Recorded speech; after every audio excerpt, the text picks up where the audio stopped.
Hi, welcome to the video. So today I'm going to show you 4 3-octave arpeggios, 2 major and 2 minor. I will show you how to break them down into single octave and 2-octave fingerings also. I will show you tab for them, and I will talk about how you can improvise with your scales and then visualize the target notes of a chord by using the arpeggios. So first I'm going to just demonstrate them a little bit quicker, playing, I'll send in one of the minors and descend in the other one, and I'll do the same thing in major.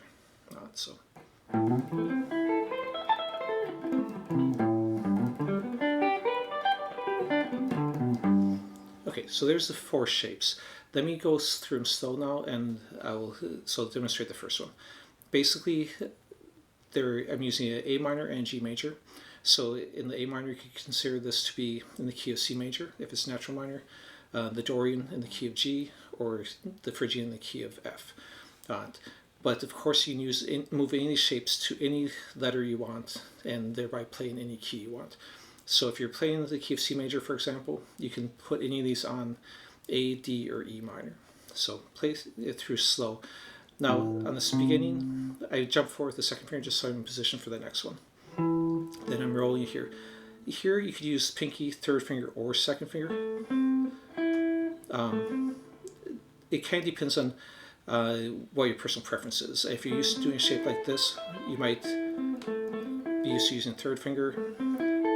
Second finger puts you in good position, but pinky works too. So I don't have a strong preference on that. So anyways, we're going to go here. Then I'm going to jump forward. I'm going to just use my second finger again, reaching forward for that last A note. So that's the first shape. The second shape, I'm going to start off with the same beginning on the first 3 notes. But instead of going to this octave, I'm going to jump up to this octave. I'm going to use my pinky there to set me up so I can go here. And then rather than going to this one like we did in the last one, I'm going to jump forward for this A note. And on the tab, it will show where the roots are, where the R's are written.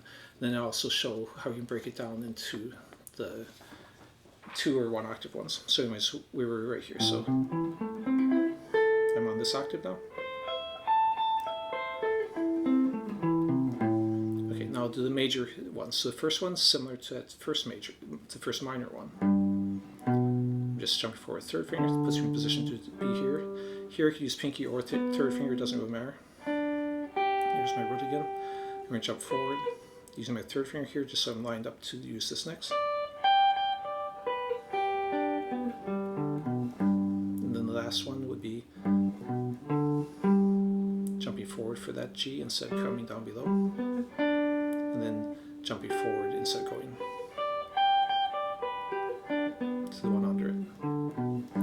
Now, one of the advantages of, you might ask, they all start and end on the same spot. I'm starting on this note, ending on this note. I'm starting on this A, ending on this A. So because of that, they're going to have kind of similar sound. And the first octave is the same on each of these also. So you might ask, why would you do different fingerings? Well, they do sound a little bit different. You know, if I'm going, it sounds a little bit different than, but not a lot. So one of the reasons to do it is so you can learn the individual pieces of them and then have those work too. Or if you're improvising in one spot, and a lot of times you're not going to use the whole 3-octave one, but it might be up here and use the top 2. So that's what I'm going to show you next, is how to break them down. So the first octave of this first one would be right here. Now if I know I'm going to go back, then I'm not going to shift forward. I'm just going to do it right there. Now that second octave is also optional. You could just go here, especially if I'm going to a scale run or something. I might not want to go all the way to the octave. I might just do the 1 flat 3 5 and then do something else. Okay, next octave. This is just the same thing, octave higher, same shape. So again, if I'm not moving forward, I'm not going to necessarily shift my hand then. If I am moving forward, I can be there. If I know I'm only going up to the octave and coming back, again, I'm going to finger it differently than if I know I'm going to continue forward. So now from here, there's my third octave one. Now if I'm not going back to this note, then I'm going to use my first finger there. But if I know I'm going back here, then I'm going to use that second finger. So I'm set myself up.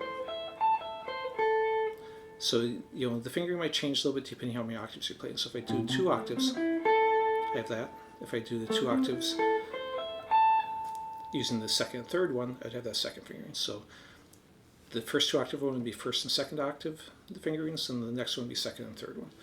So, and I tabbed out all that down here, and you can download this tab on my Patreon page. It's free. You don't have to be a member, though. Of course, I'd appreciate anyone who does become a member, but I always keep all of my stuff free to the public so that everyone has access to it. So now, again, the reason for breaking those down is so you can use those individual shapes and not have to play the whole long one. The long one sounds cool, but it's basically one lick. You're doing the whole arpeggio, either ascending or descending, or you're doing that and going into a different arpeggio. But for example, I might want to use it just as target notes or play pieces of it. So because this is the notes of an A minor chord, just played as arpeggios, playing the notes one at a time, if the A minor chord is going in the background, I might want to emphasize those notes from the chord by pausing on the notes in the arpeggio.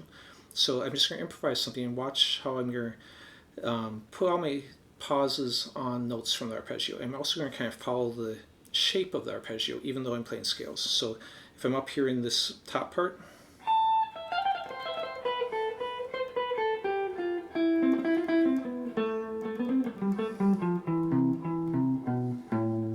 so I can do that going back the other way. Now here, see, I might go into this other shape.